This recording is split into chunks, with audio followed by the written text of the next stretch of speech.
밤사이 뉴욕 증시는 마틴 루터 킹 데이를 맞아서 휴장한 가운데 유럽 증시는 다시 한번 미국과 EU 사이에 전운이 고조되면서 일제히 약세 흐름을 보였습니다. 대표적으로 독일 닥스 지수가 1.34% 하락했고요. 또 프랑스 까크 지수도 약 2%에 달하는 하락을 피하지 못했습니다.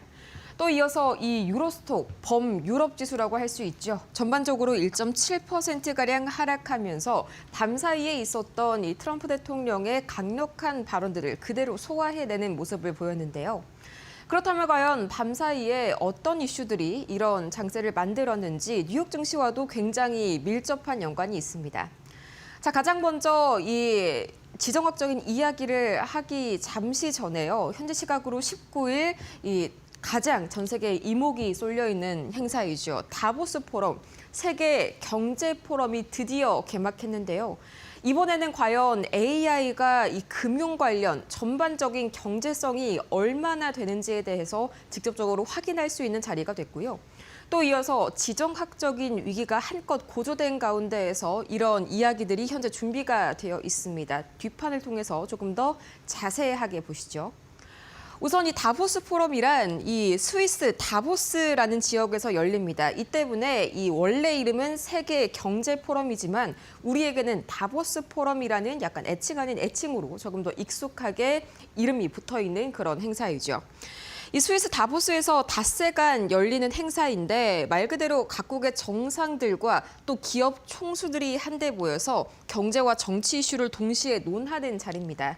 이 때문에 이 JP모건 헬스케어 컨퍼런스와 조금 비슷한 성격입니다. 단순히 정치적, 학술적인 이름만 있는 게 아니라 실질적으로 이 CEO들, 각국의 정재계를 움직이는 인사들이 한 자리에서 모인다는 점에서 앞으로 전 세계적으로 이 돈의 향방이 어디로 흘러들어갈지를 보여주는 그런 첫 번째 가장 큰 행사라고 볼 수가 있겠습니다. 이번 다보스 포럼의 체크포인트는 바로 이 금융과 AI의 결합인데요. 과연 그동안 AI들이 막대한 자본 지출을 금융 쪽의 논리로 봤을 때 이게 실제로 수익성으로 연결이 될지 여기에 대해서 직접적으로 각 총수들이 만나서 대담을 통해서 이걸 증명을 할 예정입니다. 실제로 이 레리 핑크 블랙록 CEO죠. 세계 최대 자산 운용사요. 또 이어서 JP모건의 제이미 다이먼 CEO, 또 켄 그리핀 등이 대담을 현재 준비 중입니다. 현재 금융시장에서 평가하고 있는 AI 기술이 실질적으로 얼마만큼의 수익성으로 돌아올지 이걸 증명하는 자리가 될 것이고요. 만약에 여기에서 만족할 만한 응답이 나오지 못한다면 당연히 AI 반도체를 중심으로 큰 폭으로 하락세가 나올 수밖에 없겠죠. 또 이어서 젠순항 엔비디아 CEO, 또 사티아 나델라 MS CEO 등 이 각종 빅테크들 CEO의 대담까지 준비가 되어 있습니다. 이게 단순히 경제 포럼에서 그치지 않는 이유겠죠. AI가 실제로 기업 실적에 얼만큼의 영향을 미쳤고 또 얼만큼의 비용 절감을 만들어냈는지 여기에 대해서도 각 CEO들의 대담이 펼쳐질 예정입니다. 그렇다면 과연 어떤 일정이 앞으로 준비가 되어 있을지 가장 첫날은 개막식과 환영 연설이 밤사이에 있었고요.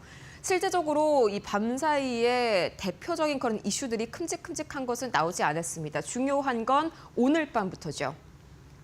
바로 1월 20일 화요일 현지 시각 기준으로 이 사티아 나델라 마이크로소프트 CEO와 레리 핑크 블랙록 CEO의 대담이 있습니다. 과연 얼마만큼의 수익성으로 돌아오게 될지 이 부분에 대해서 본 대담을 통해서 더욱더 자세하게 들여다볼 예정이고요. 또 팔란티어 CEO와 레리 핑크 CEO 간의 대담도 마찬가지로 준비가 되어 있고요. 가장 중요한 게 수요일입니다.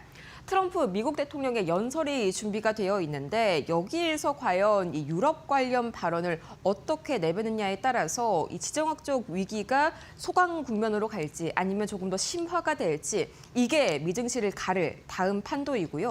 이어서 또 젠슨황 CEO의 대담도 마찬가지로 이날 준비가 되어 있습니다.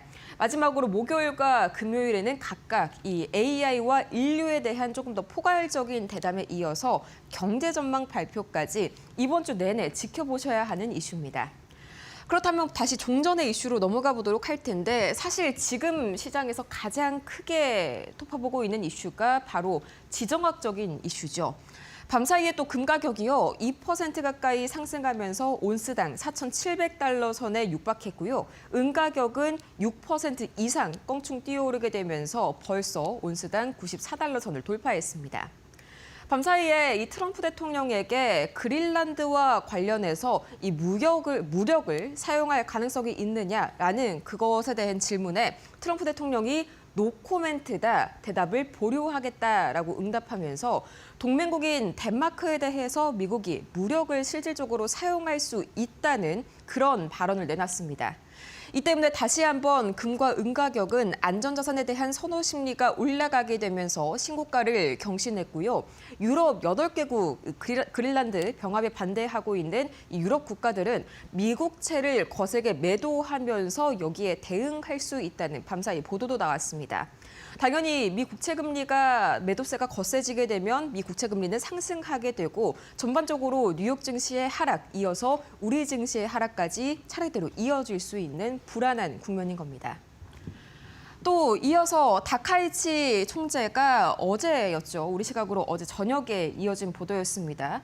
이 23일 중의원을 해산하고 또 2월 8일 내달 조기 총선을 공식화했는데 과연 어떤 이야기일지 뒷장 통해서 조금 더 자세하게 만나보시죠. 어제 일본의 10년물 국채 금리가요, 27년 만에 최고치를 기록했습니다. 1999년 1월 이후로 이만큼 높아진 것이 거의 처음이라는 것이죠. 이 자세한 내막을 들여다보자면 일본의 다카이치 총재의 이 조기 총선 공식화 발언에 있었는데요. 조기 총선 한다는 말만 들었었지 공식화가 된 것은 어제가 처음이었습니다.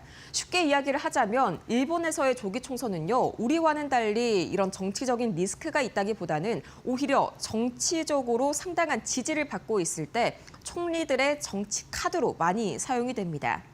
한마디로 현재 이번에 얼마 되지 않았을 때 상당히 지지율이 높은 상황에서 이렇게 조기 총선을 함으로써 자신이 소속되어 있는 여당인 이 자민당의 입지를 조금 더 늘리겠다라는 그런 취지로 한번 해석을 해볼 수가 있겠는데요.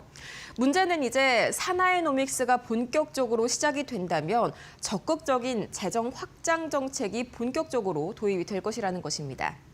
기본적으로 엔화 약세가 가속화되면서 원화도 마찬가지로 동반 약세를 보일 수가 있겠는데요.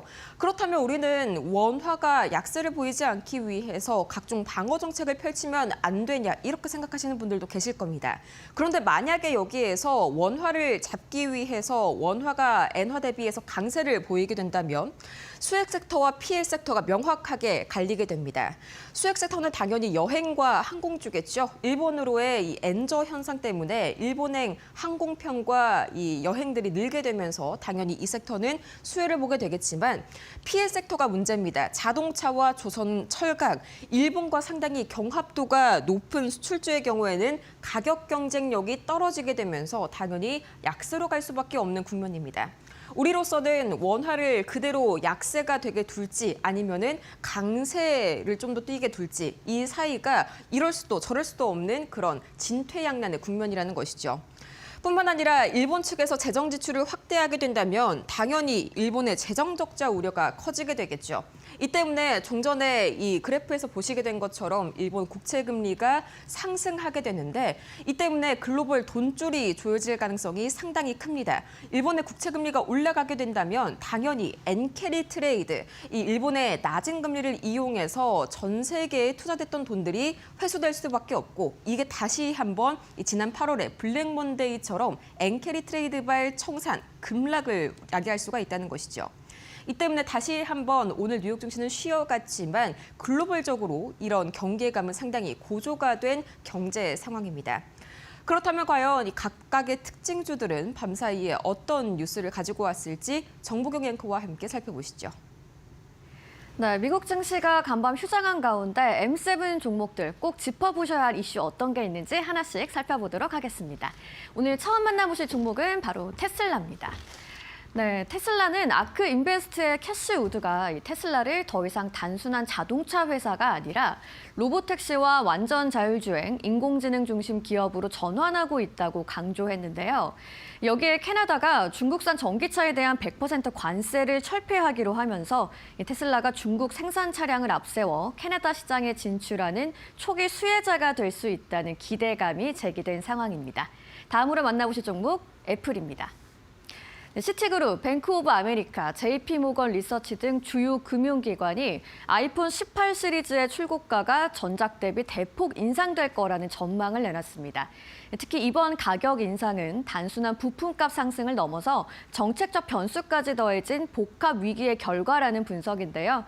아이폰 18의 성능과 혁신, 가격 인상을 정당화할 수 있을지가 주가에 영향을 미칠 핵심 변수로 꼽히는 모습입니다. 다음으로 확인해 보실 종목, 바로 메타입니다.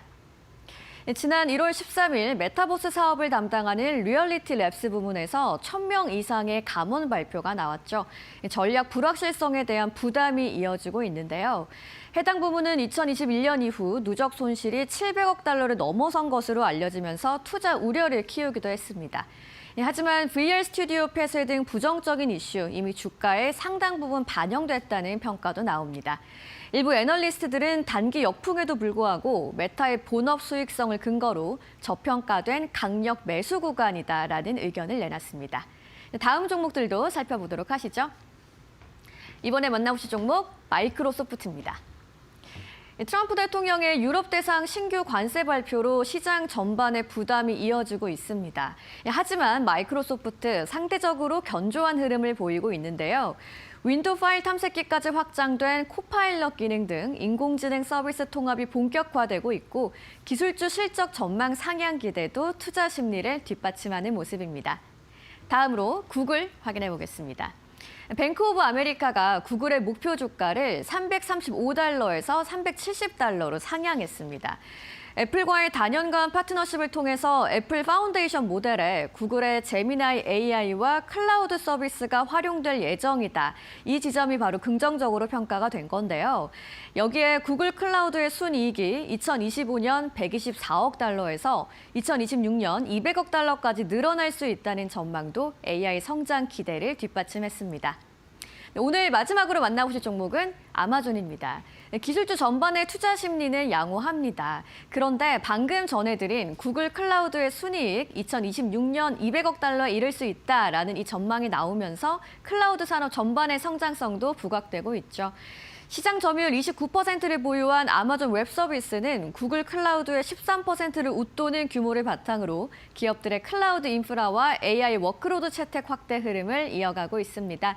오늘 종목 이슈 전해드렸고요. 매크로 지표 조민재 앵커와 다시 한번 확인해 보겠습니다. 지금 이 시각 매크로 지표는 어떤 움직임 보이고 있을까요? 가장 먼저 국제유가부터 만나보도록 하시죠. WTI 국제유가 0.15% 상승하면서 배럴당 59달러 선 중반까지 차오른 현재 상황입니다. 현재 트럼프 대통령의 그린란드 무역 사용 관련해서 노코멘트 발언, 이로 인해서 상당히 국제적으로 지정학적 위기가 고조된 상황이죠. 거기에 또 이 독일의 재무장관이 트럼프 대통령의 그린란드 야욕에 대해서 선을 넘었다면서 이 각종 군사비, 경제적으로 강경 대응을 할 수 있음을 시사했습니다. 이 때문에 다시 한번 국제유가는 0.15% 단기적으로 공급 우려감이 확대됐고요. 이어서 원달러 환율은 0.16원 굉장히 소폭 내렸습니다. 1,473원 선 현재 지나가고 있는데 여전히 1,470원대 중반선에서 움직이고 있는 환율입니다. 그동안은 외국인이 순매수를 하게 된다면 환율이 어느 정도 방어가 된다, 이런 공식이 굉장히 강했었는데 이게 최근 들어서 깨졌다는 분석들이 속속들이 나오고 있습니다. 실제로 어제 코스피 시장에서 외국인이 7천억 원 순매수를 했는데 환율에는 오히려 큰 변동이 없었었죠. 이렇게 환율 하락과 외국인 순매수 간의 강한 연결고리가 깨지게 되면서 다시 한번 환율 방어가 어렵게 됐다는 분석입니다. 실제로 현재로서는 이 외인 순매수가 나오는 것과 환율이 하락하는 비율이 50%가 채 되지 않는 그런 상황입니다. 이어서 비트코인 가격 보도록 할 텐데요. 2.27% 내리면서 93,000달러 선을 막 지나가고 있고요. 이 밤 사이에 호재거리가 한 가지가 나오긴 했습니다만 다시 한번 금이 비트코인에 비해서는 안전자산으로 조금 더 각광받고 있는 그런 상황입니다. 밤사이 나온 호재는요, 이 미국 뉴욕 증권거래소에서 블록체인을 기반으로 한 이 토큰화된 주식과 ETF 상품들을 거래할 수 있는 플랫폼을 마련하겠다. 이 소식이 상당히 이슈가 됐었는데, 현재로서는 거래일 다음 날 거래일에 정산이 가능하죠. 이런 게 다 없어지고 실시간으로 정산이 가능한 24시간 연중무휴 거래 플랫폼이 구축이 된다고 합니다. 이어서 금 가격은 밤 사이에 또다시 사상 최고치를 경신했다는 점 말씀을 드렸었는데요. 벌써 4,700달러 가까이 올라가고 있는 금 가격입니다. 트럼프 대통령이 이 그린란드 병합에 방해되는 유럽 국가들에 대해서 다시 한번 무력을 사용할 수 있는 방안을 배제하지 않게 되면서 금과 은이 신고가를 기록했고요. 은 가격은 지금 이 시각 온스당 94달러 선을 돌파했습니다. 이어서 미국채 10년물과 미국채 2년물도 다시 한번 큰 폭으로 뛰어오르고 있는데 일본의 이 10년물 국채 금리가 27년 만에 최고치를 기록했다는 점 종전에 말씀을 드렸었습니다.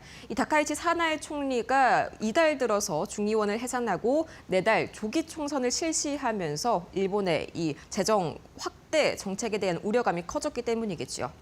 이 때문에 미국 채금리도 마찬가지로 동반 강세를 보이면서 특히나 10년물을 중심으로 6.7bp 강하게 올라섰습니다. 지금까지 밤 사이에 이 매크로 지표 움직임 만나봤습니다.